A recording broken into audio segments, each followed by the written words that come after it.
Assalamualaikum warahmatullahi wabarakatuh. Bismillahirrahmanirrahim. Allahumma sholli ala habibina wa rasulina Muhammad wa ala alihi washabbihi wasallim asma'in, amma ba'du. Sesuai tema yang diinginkan UII, dalam hal ini diwakili Bapak Dr.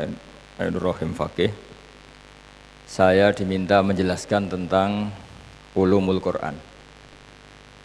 Di undangan ditulis sampai 3 sesi. Sebetulnya saya hanya ingin 1 sesi. Karena kalau 1 sesi sudah pinter berarti cerdas semua.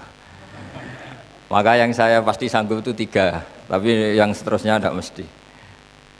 Dari 3 sesi ini saya milih yang tema ini adalah mengenali surat Makkiyah dan Madaniyah. Ini penting sekali karena satu, tema Makkiyah pasti tema-tema tauhid. 2, mengabaikan hal-hal yang sifatnya furu'iyah. Misalnya dulu pernah lama sekali khomer atau sesuatu yang memabukkan itu tidak diharamkan. Tapi meskipun Quran tidak pernah bilang halal, tapi lama sekali tidak bilang haram. Ini penting saya utarakan. Kenapa? Ya karena kalau perang itu orang-orang kafir itu nyabu dulu, ngefly dulu. PD-nya bukan main. Yang orang Islam nggak ngefly. Jadi kalau perang takut pedang. Kata orang-orang Islam yang masih sahabat awam-awam itu, sudahlah sama-sama ngefly, akhirnya ya sama kendilnya gitu. Jadi sehingga zaman itu masih ada ayat, semoga di antara yang di sini ada yang hafal Quran, wa min samaratin nakhili wal a'nabi tattakhiduna minhu apa? Sakaron.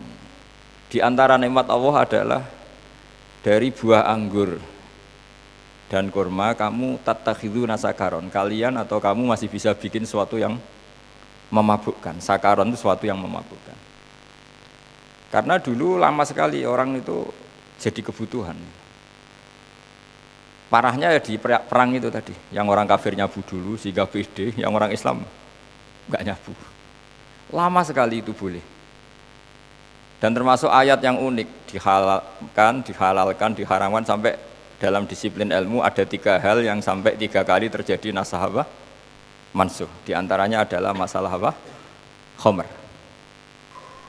Setelah ada satu peristiwa, yaitu sahabat jadi imam.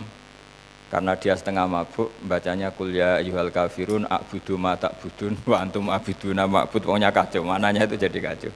Saya menyembah apa yang kalian sembah dan kalian menyembah apa, pokoknya kacau semua. Karena kacau ini dilaporkan kenapa? Karena imamnya ngefly gitu.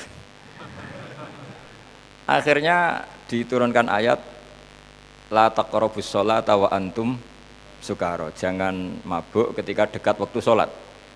Sehingga kira-kira kalau mabuk ya jam 6:30 karena masih jauh duhur gitu.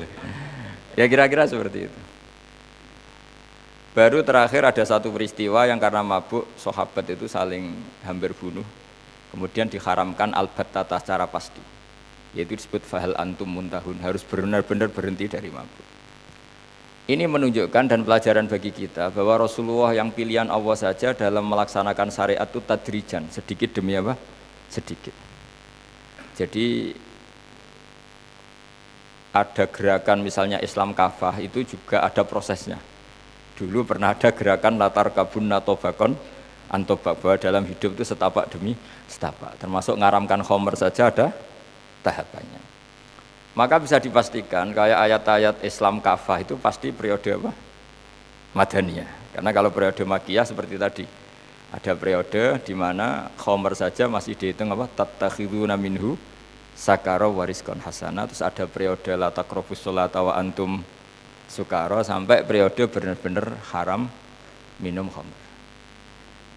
Lalu definisi khomer itu apa? Dulu zaman Nabi didefinisikan asirul inab, perasan dari anggur. Lama-lama oleh ulama usul fikih, ini pentingnya ulama. Ulama ini tetap super penting, bukan sekedar penting lagi tapi super penting. Karena Rasulullah itu kan ditakdir jami'ul kalim. Jami'ul kalim itu kalau ngendikan itu simple, padat. Resikonya itu kadang orang nggak paham. Jadi resiko terlalu balaghah kalau dalam bahasa Arab itu orang nggak paham, sehingga butuh ulama. Nah kemudian ulama ini yang punya seni mengarang untuk menganalisis teks. namanya ilmu usul fikih. Misalnya begini, khomer itu bukan lagi asirul inab tapi ma khomarol akla, sesuatu yang meracuni akal atau yang mengganggu apa? Akal. Apa saja materinya, bisa whisky, vodka atau apa saja, yang penting ma khomarol akla. Termasuk ya mabuk cinta, mabuk harta, mabuk pangkat, itu ya agak nyabu itu sebetulnya, karena terus otaknya sudah tidak waras. Saking tidak warasnya ayat Quran untuk kepentingan politik, bukan politik berdasar ayat Quran. Itu ya agak homer itu, sudah homer. Karena begini, dalam ilmu ushul fikih itu ada istilah tangkihul manat. Tangkihul manat itu satu kejadian tertentu yang kasuistiknya, waqiahnya itu dihilangkan semua atau ditetapkan sebagian, dihilangkan sebagian. Itu yang tahu ulama. Maksudnya ulama yang waras ya, yang memang benar-benar ulama. Bukan ulama pesanan atau ulama diorbitkan, tidak, memang benar-benar ulama. Karena sekarang kan hanya ulama dibenum, nggak jelas asal usulnya, terus tahu-tahu jabat itu, terus punya otoritas. Tidak seperti itu, ulama yang diuji oleh ulama, bukan diuji oleh masyarakat. Dulu syarat jadi ulama itu diuji 100 ulama yang spesial di bidang itu. Imam Bukhari ketika jadi imam ahli hadis itu diuji 100 ulama ahli hadis, sanadnya dibolak-balik terus dites, baru lulus. Kalau sekarang enggak, dekat pejabat, tok jadi pejabat ulama. Apalagi di Indonesia, Menteri Agama itu jabatan politik. Tapi ngetuai kiai-kiai yang baca Fathul Mu'in, Fathul Wahab. Ya, jadi ya sudah, tapi itu sudah takdir kita, sudah kita terima saja. Di antara iman itu nerima kodok kodar. Jadi ya rileks saja, tidak usah tersinggung, biasa aja. No? Biasa aja. Ada satu kejadian ini, nanti anak-anak mahasiswa mungkin bisa mengkaji lebih jauh. Tapi ini 3 kali dol ya, jangan minta lebih. Saya ini sudah karena hormati senior saya ini. Jadi jadwalnya sampai apa? September ya. Dan habis itu mundur saya tapas dulu. Ja'a A'rabiyun ila Rasulillah sallallahu alaihi wasallam. Faqala ahlaktu ya Rasulullah. Qal wa ma ahlakaka? Qal waqatu imraati fi nahari Ramadan. Ya Rasulullah, saya ini orang yang rusak. Kenapa aja? Saya bersetubuh dengan istri saya fi nahari Ramadan, waktu siang Ramadan. Kita tahu harus bayar apa? Kafarah uzma ya. Sanksinya apa? Kafarah uzma. Kafarah uzma itu kafarah super besar, yaitu memerdekakan budak atau puasa 2 bulan berturut-turut atau memberi makan 60 orang miskin. Jelas ya, teks hadisnya Ja'a Arabiyun, orang Bedui datang, orang kampungan datang. Kemudian kasusnya menjima istrinya di siang hari Ramadan. Pertanyaannya begini, setelah itu kata Nabi, kamu bisa merdekakan budak? Ya tidak bisa, saya miskin. Kan? Ya sudah, puasa 2 bulan. 5 hari aja kecelakaan gini kok disuruh 2 bulan, kira-kira gitu. Terus ya sudah, ngasih makan 60 orang miskin. Kasihkan siapa ya Rasulullah? Kasihkan orang miskin. Saya ini orang paling miskin di kampung saya. Jadi ini sudah miskin pola, ini sudah miskin pola. Makanya orang miskin anaknya banyak-banyak mulai dulu itu, karena ya hiburannya hanya itu. Akhirnya terus kata Nabi santai saja, dengan santainya Nabi ke kamar ngambil beberapa makanan gitu. Ya sudah, ini kasihkan orang fakir di daerah kamu. Saya paling fakir, ya sudah pakai kamu aja katanya. Lalu begini secara fikih, kira-kira kata A'rabi itu dibuang apa enggak? Misalnya orang kota yang ngalamin gitu kena sanksi begitu enggak? Kena kan? Jadi kata A'rabi dibuang. Ini namanya tangkihul manat. Tidak harus orang A'rabi, tidak harus orang apa? Orang kota maupun orang mana saja juga sama. Lalu orang ini orang merdeka, sama budak pun akan kena ketentuan yang sama. Ini namanya tangkihul manat. Sesuatu yang enggak penting dalam aturan hukum, catatan-catatannya dibuang. Itu namanya ulama. Nah sekarang pertanyaannya begini, bersetubuh atau hubungan suami istri dengan istri hukumnya halal apa haram? Tidak, jawab saja. Halal kan? Nah, berhubung statusnya halal, bagaimana dengan orang yang makan siang fina hari Ramadan tanpa udzur syara? Ya misalnya ada orang ya, kayak Pak Sadili ini, nggak sakit nggak apa, iseng ingin makan mie, terus makan mie jam 9. Kira-kira kena sanksi yang sama kayak jima apa enggak? Karena jima di hari Ramadan statusnya boleh. Tapi karena had kan dihormati Ramadan, melecehkan kehormatan Ramadan tanpa udzur syara, maka hukumannya berat. Padahal makan statusnya seperti itu. Maka menurut mazhab Malik, makan pun kena sanksi seperti itu. Tapi kalau menurut Imam Syafi'i enggak. Al-kafaratul uzma, kafarah yang se-ekstrim itu khusus untuk tadi, yang jima fi nahari Ramadan, bukan yang lain. Karena di mana-mana jima itu terlalu seru, maka sanksinya itu berat. Meskipun halal, sama istri kan halal. Buktinya adalah tahallul awal. Kira-kira orang ikhram tahallul awal, kan boleh semua yang haram ketika ikhram, kecuali apa? Jima. Jadi setelah itu jima itu dianggap agak-agak masalah gitu. Nah ini namanya ijtihadnya ulama. Lalu setelah tahu itu, kenapa kita butuh usul fikih? Begini, saya berkali-kali cerita, ini guyonan tapi pasti benar, bukan mungkin benar tapi pasti benar. Ada orang lapor ke kiainya, perempuan, Pak Yai, santri jenengan yang dulu jenengan akadkan sama saya sering naboi. Di mana-mana nabok itu kan pakai tangan. Ya bahasa Jawa nabok itu pakai apa? Terus santrinya dipanggil, kamu jangan sering nabok istri kamu gini-gini. 2 bulan lagi lapor, sekarang enggak nabok Yai tapi nyadui. Kenapa kamu sekarang nyadui? Kan Pak Yai hanya ngaramkan nabok, ini kan nyadui pakai kaki.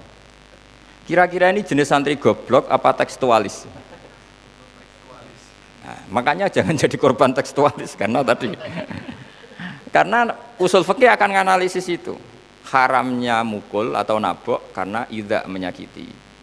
Nah sekarang nyadui pakai kaki juga menyakiti, meludahi menyakiti, menerlantarkan menyakiti. Di sini maka ulama semuanya sepakat ada aturan yang bernama qiyas. Qiyas itu menganalogi hukum dengan hukum yang mansus, yang eksplisit disebut Rasulullah SAW. Tanpa ilmu ini Islam akan kurang stok untuk menjawab sekian perkembangan zaman. Itu namanya tangkihul manat. Sesuatu yang enggak penting, yang enggak menjadi catatan hukum dihilangkan. Nah kenapa itu harus terjadi? Karena tadi pasti semua hukum itu ada illatul hukmi, ada pokok asal usul pijakan hukum. Jika illatul hukmi itu terpenuhi, maka waktu dan tempat itu sudah tidak penting.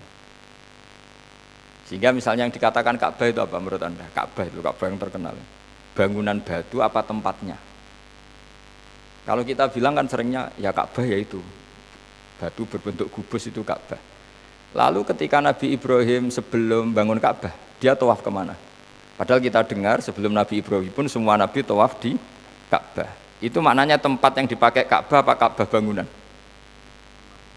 Tempat yang dipakai Ka'bah. Hatta lamin hadamatil Ka'bah. Sehingga andikan Ka'bah itu hilang sama sekali, tetap tawaf wajib, yaitu di tempat itu. Maka definisi hukum itu penting sekali, karena sekali salah, maka kita akan salah seterusnya. Ya saya ulang lagi, sekali salah akan apa? Salah seterusnya. Ini termasuk bagian dari ulumul Quran. Makanya kita harus mengenali mana makkiyah, mana apa? Madaniyah. Lalu fungsi paling pokok dalam mengenali makkiyah madaniyah itu masalah nasa mansuh. Nasa mansuh misalnya status hukum. Pernah ada satu peristiwa hukum di mana dulu itu sah. Lama-lama di era Madaniyah tidak sah. Dulu kalau ditaboki orang kafir menang itu ibadah.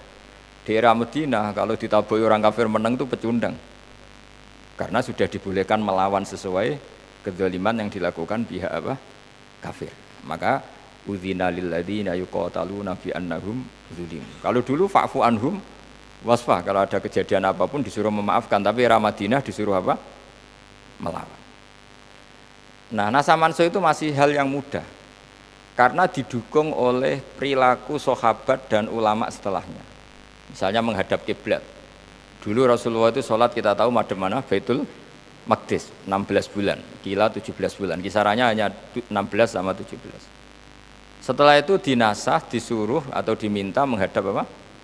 Ka'bah. Nah, mengidentifikasi nasa mansuh dalam konteks itu gampang sekali karena didukung perilaku. Memang setelah sahabat yang kita saksikan semuanya menghadap apa? Ka'bah. Sehingga nasa mansuh seperti ini itu gampang, pelacakannya apa? Gampang. Tapi masalahnya selalu ada nasa mansuh yang susah dilacak karena enggak menjadi perilaku. Misalnya hukum-hukum yang jelimet. Misalnya begini, kalau sampean ditanya hukumnya berbaik sama orang fasik itu gimana? Kalau orang protektif jangan, nanti ketularan fasik. Tapi kalau yang agak terbuka, oh itu tantangan. Apa? Tantangan. Sehingga yang seperti ini itu ulama itu pasti khilaf. Saya punya kitab namanya Khilyatul Aulia, itu 14 jilid. Baca judulnya aja sudah capek karena 14 jilid. Satu jilidnya kira-kira 600 halaman. Ya kalikan sendiri itu berapa ya. Di situ ada madzhabul ulama dari madzhab apa saja. Itu diantaranya diceritakan di situ cerita-cerita dialek. Makanya perbedaan pendapat di kalangan ulama itu biasa sekali. Suatu saat ini mulai cerita Allah debat, bukan sekedar ulama, Allah. Nabi Ibrahim didatangi malakul maut. Malakul maut itu malaikat yang ngurusi nyawa itu, yang ngurusi nyawa itu, panitia kematian itu. Itu datang, Ibrahim, saya malakul maut di Israel, mau menyambut kamu ya. Kan Israel di debat gini sama Ibrahim. Kamu betul Israelia, kamu tahu saya siapa? Ya tahu, kamu Khalilur Rahman, kekasih Allah. Terus kata Nabi Ibrahim, hal ra'aita khalilan yumitu khalilah. Masa kekasih bunuh yang dikasihani? Ini logika yang enggak benar, kamu pasti salah. Karena malaikat enggak pernah ngaji, enggak pernah debat, waduh ini gimana ini. Malaikat itu kan lugu, ya sudah terbang lagi. Ya Allah ini katanya salah ini. Apa kata Ibrahim? Hal ra'aita khalilan yumitu khalilah. Masa kekasih bunuh yang dikasihani atau yang dicintai? Terus kata Allah, karena malaikat tadi nggak pernah belajar, nggak pernah ngaji sama Pak On, nggak pernah kuliah hukum. Kata Allah gini, ya sudah bilang ke Ibrahim gini, hal ra'aita khalilan yakrahu ayyalqa khalilah. Masa kekasih tidak siap ketemu yang dikasihi? Israel datang lagi. Oh katanya Allah gini, masa kamu kekasih Allah tidak siap ketemu? Ibrahim, oh ya oke nggak masalah mati. Jadi logika ini terbangun, mulai dulu itu logika terbangun. Begitu juga ada beberapa nabi yang seangkatan. Itu kalau debat itu enggak kubu-kubunan terus demo itu enggak. Kalau ya biasa aja. Nabi yang satu periode yang ilmunya sama itu hanya dua, Yahya dan Isa. Ya, Musa dan Harun kan enggak sebetulnya senior Harun, tapi Nabi Harun jadi nabi itu atas proposalnya Nabi Musa. Sehingga enggak wani. Nabi Harun itu kakaknya sebetulnya, tapi enggak berani bantah Nabi Musa. Karena dia jadi nabi itu atas permintaan siapa? Nabi Musa. Nabi Musa kita tahu al-sak itu pelat. Apa? Cedal, al-sak lah bahasa Arabnya. Cedal karena korban Fir'aun. Jadi Musa kecil sudah beling. Kalau ketemu Fir'aun itu jenggotnya ditarik-tarik. Tarik-tarik terus Fir'aun mikir, dasar Bani Israel. Lama-lama Fir'aun curiga, jangan-jangan sengaja karena ini turunan apa? Israel. Kita tahu Fir'aun itu Mesir. Terus kata istrinya Fir'aun belain Musa, ndak yang namanya anak kecil yang nggak tahu adab, nggak tahu tata krama. Masa iya? Buktikan itu tadi. Terus ada jamroh itu bara api sama apel. Musa disuruh milih. Sebenarnya Musa itu sudah mau milih apel. Tapi kalau milih apel hukumannya dibunuh. Berarti dia pas jambak janggotnya Fir'aun itu sengaja. Akhirnya sama Jibril diarahkan ngambil apa? Jamroh tadi, ya jamroh atau api. Ya terus ditelan, akhirnya jadi al-sak, jadi apa pelat. Sehingga ketika beliau jadi nabi punya problem penjelasan ngomong. Akhirnya minta Rabbi syrah li sadri wa yassir li amri wa hlul 'uqdatam min lisani yafqahu qawli terus waj'al li waziram min ahli Harun akhi. Sebagian ayat wa akhi Harun huwa afsahu minni lisanan fa arsilhu ma'iyya rid ayyusaddiquni. Saya ini kidal ya Allah dan Harun lebih fasih, maka jadikan dia rasul sebagai jubir. Jadi sudah modern dia sudah. Jadi kalau Nabi Musa ngomong yang ngendikan siapa? Nabi Harun. Ada lagi seperiode tapi tidak level yaitu Ibrahim dan Lut. Karena Lut ini junior, anak pernah keponakan sama Nabi siapa? Ibrahim. Nah, yang benar-benar satu periode dan ilmunya level itu hanya Yahya dan Isa. Karena kita tahu Nabi Yahya punya status ya Yahya khudil kitabah biquwah wa atainaul hukma Sobiya, masih kecil sudah pinter. Isa juga sama, wa yukallimun nasa fil mahdi wa kahla. Ini sambil ngetes anak-anak UI, katanya ada yang masuk karena jalur hafid ya. Itu kalau tak tes gak lulus tak keluarin lagi. Ini saya bilang rektor, ini hoax ya, apa?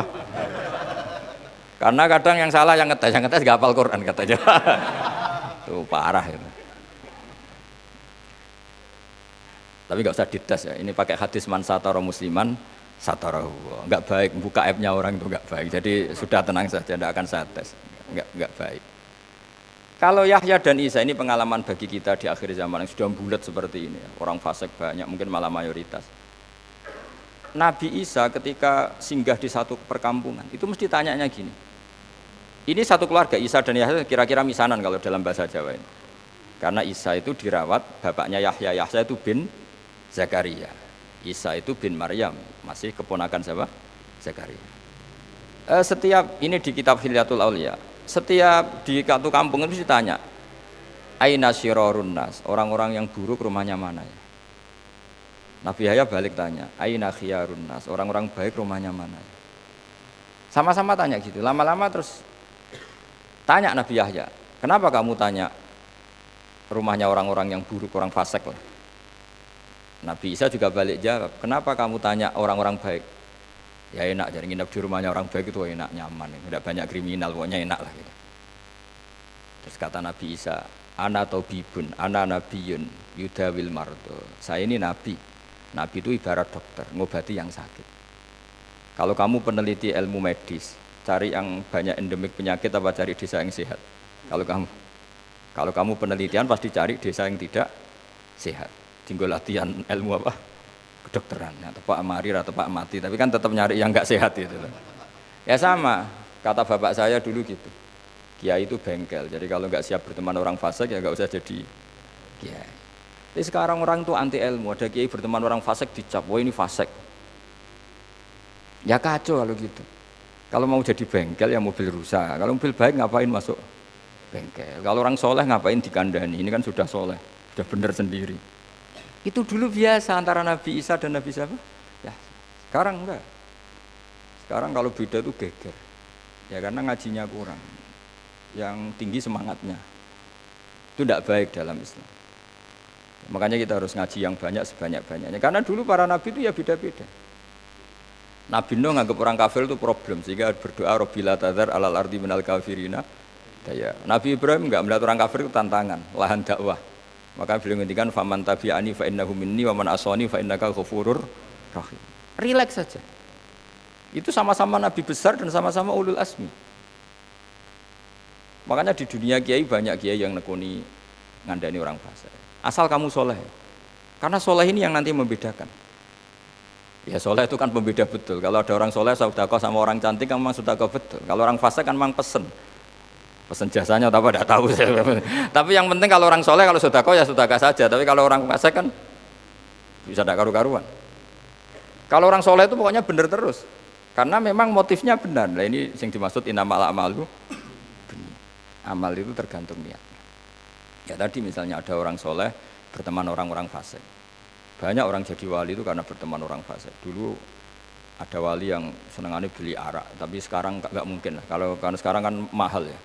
Dulu itu kan ada satu kampung dikirimi arak paling seminggu sekali, 2 minggu sekali. Dibeli sama satu orang. Setelah dibeli dibuang. Sehingga satu kampung situ nggak ada yang mabuk. Maka pengirimnya janggal, ini tak kirimi arak kok ada yang mabuk. Ternyata ada yang soleh beli, dibuang. Kalau sekarang langsung wah ini pemakai, pengedar. Tapi dulu nggak ada polisi BNN, sehingga ini wali ini nggak ditangkap. Sampai segitunya orang dulu. Saking ingin kampungnya selamat dari apa? Narkoba. Kalau sekarang beli kan nggak cukup uangnya karena produksi apa? Narkoba berlebihan. Cuma saya cerita, jadi dulu ada 2 ulama yang diikuti itu ada 2 pandangan tadi. Seperti saya misalnya di UI, saya sering ditanya, Gus, Islam terstruktural sama yang kultural baik mana? Struktural itu bagus kayak di UII, di Kemenak itu bagus. Tapi tidak bagusnya begini, masa mendapat ilmu Islam nunggu kuliah dulu baru diajarin oleh dosen yang berlisensi dari Al-Azhar atau mana. Kalau nggak ada kiai kayak saya di kampung-kampung, lalu mbah-mbah yang tua itu harus kuliah dulu baru dapat pelajaran Islam. Bisa kiamat itu. Makanya saya tuh nggak suka gelar saya ya. Kalau yang Pak sudah punya gelar, kita teruskan saja. Tapi kalau nanti ditanya Allah, Pak On, orang belajar hukum harus kuliah dulu baru tahu hukum. Kalau belajar Islam ya kuliah dulu baru tahu Islam. Itu bisa satu Indonesia goblok semua karena kalau mau belajar Islam harus kuliah dulu. Maka dibutuhkan kiai-kiai yang nggak ada gelarnya kayak saya, nggak jelas gelarnya, tapi jelas nasibnya. Jadi saya tidak suka gelar itu sengaja itu. Kalau mau ya insya Allah bisa lah. Saya ini tidak potongan, nggak kelar kuliah gitu. Jadi ya biasa saja dulu itu begitu. Jadi perbedaan pandangan itu biasa. Karena di luar masalah usuliyah yang pokok-pokok itu pasti cara pandang ulama itu beda. Satu ya memang manusia ditakdir beda. Dua ya memang manhaj itu penting. Sampai ada ayat walau la dafuwa hinna sabadhum bibadil lafasadatil ard. Andai kan manusia tidak saling gesekan dalam pendapat, maka malah bumi ini rusak. Karena nanti kebatilan menjadi absolut, karena tidak ada kontrol. Pendapat salah juga nggak ada yang Makanya bagus sebetulnya misalnya presiden menang tidak absolut itu bagus, supaya dia tahu bahwa yang milih saya itu tidak semua, sehingga nggak kumuluhur. Kalau yang milih 100% kan, wow, pegang otoritas full. Jadi semua itu baik, yang digedaki Allah itu pasti baik. Semua nabi juga gitu, semua ulama pasti begitu. Ada ulama yang suka jadi PNS, kayak Imam Mawardi, Imam Ghazali, Imam Syafi'i itu PNS. Karena ya pikirannya itu ya lu benain ya dari dalam, jangan dari luar. Tapi ulama yang enggak PNS pikirannya gitu. Masa mau ngaji saja daftar dulu, mau ngaji ya ngaji aja. Nah, itu yang coba kalau lembaga sosial itu misalnya Kementerian Sosial itu bagus, jelas bagus. Tapi masa orang minta tolong istrinya mau melahirkan ngurus dulu di RT RW kan sedih. Tapi kalau kita menciptakan masyarakat yang baik kan cukup ditolong tetangganya, ditolong keluar. Justru kebaikan yang non struktural ini yang meluas di mana-mana. Makanya saya sering bilang orang itikaf di masjid ya bagus, itikaf di perapatan ya bagus. Kenapa kok bagus? Dia betul. Kalau ada kecelakaan itu yang nolong pertama orang yang di masjid apa yang di perapatan? Loh itu tim SAR gratis itu. Jadi Allah bikin masalah. Loh yang keliru kan mulai goda-goda perempuan itu. Sebetulnya kalau dia soleh itu bagus. Itikaf di perapatan, niatnya stempel jadi tim SAR apa? Relawan gratis. Coba orang tersesat itu utang jasanya sama yang di masjid apa yang di jalan? Yang di jalan. Orang kecelakaan, utang jasanya sama yang di jalan apa yang di masjid? Di jalan. Makanya biasa saja lah, tidak usah sok bener sendiri, biasa aja. Saya kiai aja sama Pak On biasa aja. Pak On dokter mulai dulu kenal saya biasa saja, saya kiai ya biasa saja. Karena kebaikan itu kita dermakan, kita ikhlaskan lillahi ta'ala, tidak perlu pengakuan orang lain. Ini penting sekali, jadi saya ulang lagi ya, jadi ada makiyah, ada madaniyah. Nah, makiyah itu menunjukkan bahwa Islam itu berjalan secara tadrijan, setahap demi setahap. Ada lama sekali sholat itu dulu hanya 2 rakaat. Lama-lama sekarang jadi berapa? 17 rakaat, jadi 5 waktu. Dulu hanya 2 rakaat. Tapi panjangnya bukan main, harus menghabiskan waktu 2/3 malam. Pernah Nabi sholat hanya separuh malam aja disalahkan. Harus apa? Qumil laila illa qalila. Semalam harus full kecuali sedikit. Jadi sedikitnya untuk tidur yang sedikit. Nisfahu awingkus minhu qalila. Minimal qiyamul lail separuh malam. Allah masih enggak terima auzid alaihi atau lebih dari itu. Jadi 2 rakaat tapi semalam apa? Suntuk. Sekarang enggak, 20 rakaat cukup 8 menit.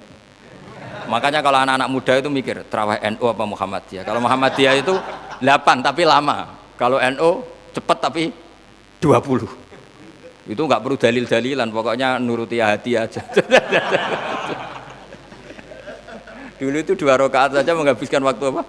1 malam. Auzid alaihi warattilil Qur'ana tartila. Terus dinasah menjadi sholat seperti ini. Ya ada perjalanannya. Dulu setiap orang megang gedang goreng itu wajib wudu.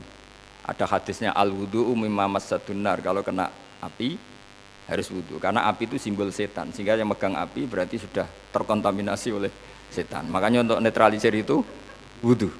Terus dinasah sama tidak usah wudu mimma massatun. Nah, ada periodenya. Dulu hubungan suami istri kalau tidak sampai keluar mani itu enggak wajib mandi. Pernah kan ada sahabat dipanggil Nabi pas hubungan suami istri terus datang, terus dia lari. Ketika lari ditanya, kenapa kamu lari? Saya ini baru enggak suci, maka enggak siap ketemu engkau ya Rasulullah.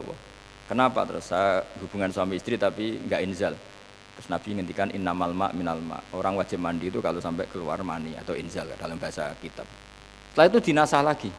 Asal hubungan suami istri, inzal apa enggak inzal, orgasme atau enggak, tetap apa? Wajib mandi. Jadi ada nasah mansuh.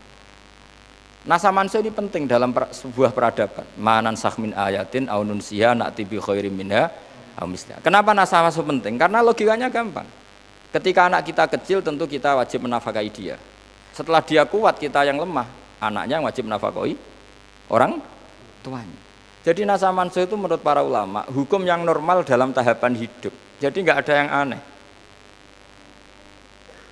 Bukan nasa mansuh itu Allah bikin hukum terus mengevaluasi terus dirubah. Ya tidak bisa, Allah itu kan maha tahu, masa ngevaluasi keputusannya ya enggak. Memang Allah tahu, memang tahapan manusia akan seperti itu. Apa? Tahapan manusia akan seperti itu. Allah tahu betul kalau agama baru ini langsung anti Yahudi bahaya, sehingga orang Islam disuruh menghadap ke Baitul Maqdis karena agama tertua adalah Yahudi. Allah juga sangat tahu orang Yahudi pasti menjadikan itu menjadi alasan kumo luhur. Delok Muhammad gayanya tentang agama Yahudi, tapi kiblatnya ikut kita. Lagi-lagi Muhammad itu nggak tahu apa-apa, makanya ngikuti kita. Terus Allah merubah kiblat menjadi ke Ka'bah. Setelah ke Ka'bah dibully lagi sama orang Yahudi. Muhammad tuh kangen keluarganya. Karena dia di perantauan di Madinah, maka menghadap kemana? Ka'bah sebagai kelangenan sama keluarganya. Terus sama Allah dijawab. Justru kiblat tertua adalah kiblat yang ada di Ka'bah, yaitu inna awwala baitiu wudi alinnasi lalladzi bi Bakkata mubarakah wa hudalil alamin. Kemudian orang Yahudi bilang gini, enggak ya tua Baitul Maqdis. Terus ditanya sama Allah lewat Rasulullah, yang kamu ikuti itu Nabi Musa. Nabi Musa dengan Nabi Ibrahim senior Nabi siapa? Ibrahim. Dan Ibrahim ada bukti sejarah hidup di Mekah. Makanya Allah menjelaskan fihi ayatum bayyinatum maqamu Ibrahim. Bukti Ka'bah tua adalah ada bekas kakinya Nabi Ibrahim. Berarti Ka'bah sama Baitul Maqdis tua Ka'bah. Sampai seperti itu dulu dialek kebenaran. Ya bertahap. Jadi makom di situ bukan makom kuburan, enggak dalam bahasa Indonesia itu enggak. Paham ya? Makom Ibrahim itu apa? Batu yang dipakai pijakan apa? Nabi Ibrahim. Jadi ini jelas ya. Jadi bertahap. Karena Allah tahu kalau langsung madhep Ka'bah dikira Nabi itu enggak mengenali agama-agama samawi yang lain. Maka madhep Baitul Maqdis dianggap bentuk pengakuan agama-agama samawi yang lain. Tapi setelah menghadap situ Allah ya tahu suatu saat pasti dilecehkan orang Yahudi. Akhirnya disuruh madhep Ka'bah. Ketika Ka'bah dipertanyakan, tua mana Ka'bah sama Baitul Maqdis? Allah menjelaskan apa? Tua Ka'bah. Buktinya apa? Fihi ayatum bayyinatum maqamu Ibrahim. Jadi Allah itu tahu semua yang akan terjadi. Makanya sebagian ulama punya riwayat takhallaku bi akhlaqillah. Kalau sudah tahu mau terjadi ya kamu berakhlak kayak akhlaknya Allah. Kalau orang sekarang kan enggak, punya ilmu tapi ketika terjadi tidak siap. Misalnya seorang suami tahu kalau istrinya kurang nafkah itu gerutu. Ternyata gerutu betul, itu suaminya enggak siap. Harusnya seneng dong. Ternyata ilmu saya benar. Tapi ini enggak, satu ilmu terbukti benarnya tapi kamu enggak siap. Jadi harusnya aku senang saja. Alhamdulillah ya Allah, teori ilmu saya benar. Misalnya kamu udah alim ya ada dokter di masyarakat disepelekan. Kamu kan tahu di mana-mana orang enggak siapa-siapa ya disepelekan. Terus betul-betul disepelekan. Alhamdulillah, memang betul Gusti kalau enggak siapa-siapa ya memang pejabat ya tahu semua. Kalau sudah ada jabat pasti dibiarin sama orang. Harusnya siap kan? Tahu kan ya? Nanti benar-benar dibiarin ya alhamdulillah ilmu saya benar, teori saya benar. Tapi manusia itu lucu kalau teori ilmunya benar tuh enggak siap. Itu bahaya. Makanya banyak orang gelisah karena tadi ilmunya benar tapi dia enggak siap. Itu beda dengan tradisi Islam. Orang harus meyakini sesuai teori ilmu. Misalnya Imam Syafi'i. Imam Syafi'i itu orang luar biasa. Kita semua rata-rata mazhab Syafi'i. Kata Imam Syafi'i gini, manusia itu pasti ada yang suka, ada yang enggak suka. Maka biasa saja. Kalau ada yang enggak suka, alhamdulillah kata saya. Malah atau utang kue atau nyileh mobil kue. Nak sing seneng malah repot, nyileh-nyileh barang kata. Masyhur itu makalah Imam Syafi'i. Man ahsana ilaika faqad qayyadaka. Orang yang berbuat baik sama kamu pasti mengikat kamu. Kayak ini gara-gara saya baik sama Pak On diundang saya harus mau. Coba dia benci saya, ndak ganggu saya seperti ini, ngundang-ngundang gini. Jadi Imam Syafi'i itu coba, kamu pernah nggak diutangi tonggo yang benci kamu? Nggak pernah kan? Pernah dipinjemin mobil tonggo yang benci kamu? Sehingga Allah bikin rahmat itu kedua sisi. Punya teman ya enak buat teman, punya musuh ya enak, nggak ganggu lah gitu. Enak. Pernah Imam Syafi'i itu jagongan sama orang tua akrab. Setelah orang itu pulang dibisikin sama pembisiknya. Orang itu di luar jelek-jelekin kamu ya Imam Syafi'i. Di depan kamu saja kelihatan baik. Kata Imam Syafi'i, alhamdulillah. Loh, kamu di luar dijelekin kok alhamdulillah. Berarti saya wibawa, di depan saya tidak berani. jadi ulama dulu itu enteng saja melihat. Enteng saja. Tidak kayak orang sekarang ribet aja. Ya makanya ini masih jadi sesinya nanti 3 ya, pokoknya ini Makkiyah Madaniyah, nanti kedua insya Allah Nasa Manso, terus ketiga Al-Ibratu bi umumil lafzi la bi khususis sebab. Saya kira demikian. Assalamualaikum warahmatullahi wabarakatuh.